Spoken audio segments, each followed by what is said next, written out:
So here's the conclusion to the essay. I'm going to reread the last paragraph so you can catch up with it. So here's what I'm saying. I'll leave you with this foreboding. In 30 to 40 years, that dominance over the other will be irrevocably pried from the collective grasp of those considered white, due to immigration, migration, higher so-called minority birth rate-driven demographic change. At that time, it will be at first a simple math reality, but social and political power will have long been growing in society among non-whites before that event horizon. And shortly after that, power levels among whites and non-whites will catch up substantially because of this math.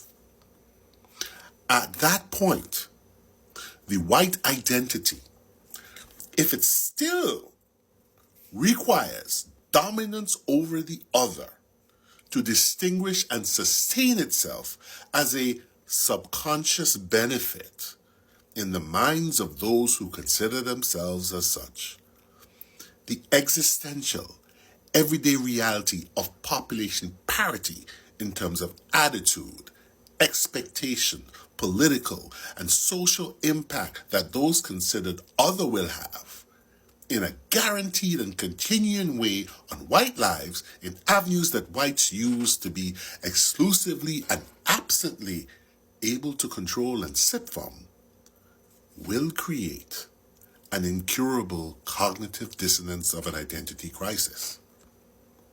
See, whereas in the past, when their identity was threatened by numbers or achievements or the attitude of the other, they were able to force the offenders back to where their comfort and central identity dictated they belong. And they say back to where the white comfort and the white central identity dictated they belong, via various means, up to and including physical violence and subjugation.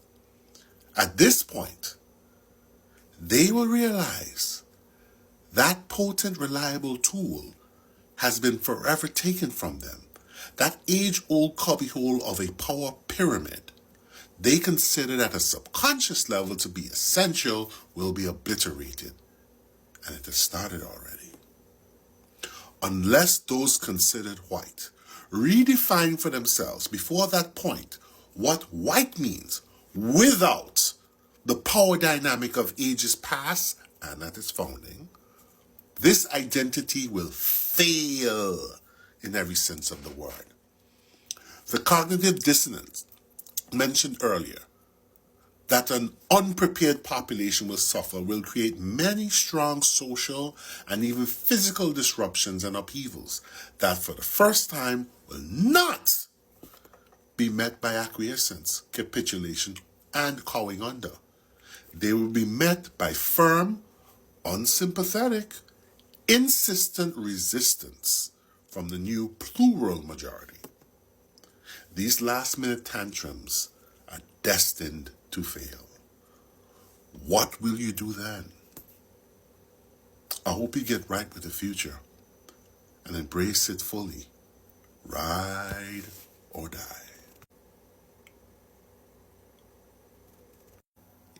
Yeah, here's the essay. It's on the page here. You can check it out when you get a chance. I shared the link under the part 1 of this video. This is the conclusion. Now, there's one part in the last part of this thing, and I wrote this thing back in 2019, and it seems very relevant right now in light of the whole the revolution will remain bloodless kind of comment, and this other man threatening civil war if Trump doesn't win. You know, and again, this whole thing, I've been saying this again, Trump's cachet, Trump's stickability, the reason he won in 2016 was all due to white grievance. And white grievance is grounded in the perception that people of color, especially black people, are not playing their role of subservient foundational boulders to the white identity, so to speak, that those who considered white have been forcing them to play or to be for centuries. And when I say that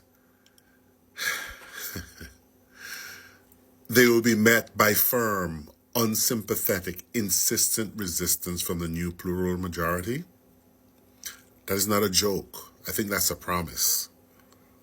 A lot of content creators on here and across social media platforms have frankly promised if they try that shit, literally,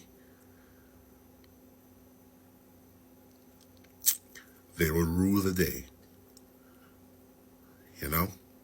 I'm reading this essay now because I think it's valid, but I wrote this, holy shit, 5 years ago now. This is 2024, it is written in 2019. And damn if it's not relevant right now. Have a good night. Check my essay out.